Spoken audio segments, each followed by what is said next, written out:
ये हमारे गांव के राजा राजा हरि शादी मल्ल है। ये हमारे गांव के आन बान और शान है। इतिहास के पन्नों में बहुत सारे कथाएं दर्ज, लेकिन कुछ कथाएं ऐसी भी हैं जो वक्त के धूल में दब गई हैं। ये कहानी है उत्तर प्रदेश की गोरखपुर जिले की लूपार रियासत के उस जजबाज राजा की, जिसने फिरंगियों की नींद उड़ा दी थी, जिनका नाम था राजा हरि प्रसाद मल्ल।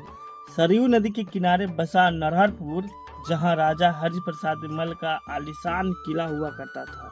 वे सिर्फ राजा नहीं, वे प्रजा के मसीहा भी थे। बड़हलगंज में उनकी कचहरी लगती थी। उनकी एक फैसले से पूरी जनता उनके लिए जान देने के लिए तैयार थी। साल था 1857, जब पूरे देश में आजादी की आग सुलग रही थी। मंगल पांडे की दहाशत ने राजा हरि प्रसाद के खून में उबाल दिया था। उन्होंने अपने रियासत में ऐलान कर दिया, अब फिरंगियों को एक ठेला यानी टैक्स अब नहीं दिया जाएगा। राजा यही नहीं रुके।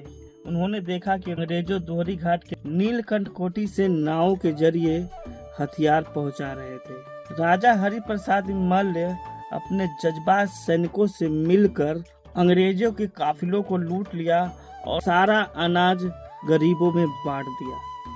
ये सीधे तौर पे ब्रिटिश की हुकूमत की चुनौती थी। खबर जब अंग्रेज के गोरखपुर के अधिकारी तक पहुंची तो वह आग बबूला हो उठा। नरहरपुर के किले को वह चारों तरफ से घेर लिया। तोप की गोले राजा के दीवारों पर चारों तरफ से बरसाने लगा।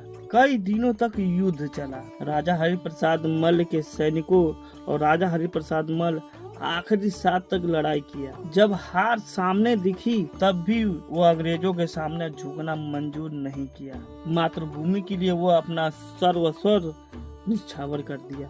आज नरहरपुर के किले के खंडहर उनकी गवाही देती है।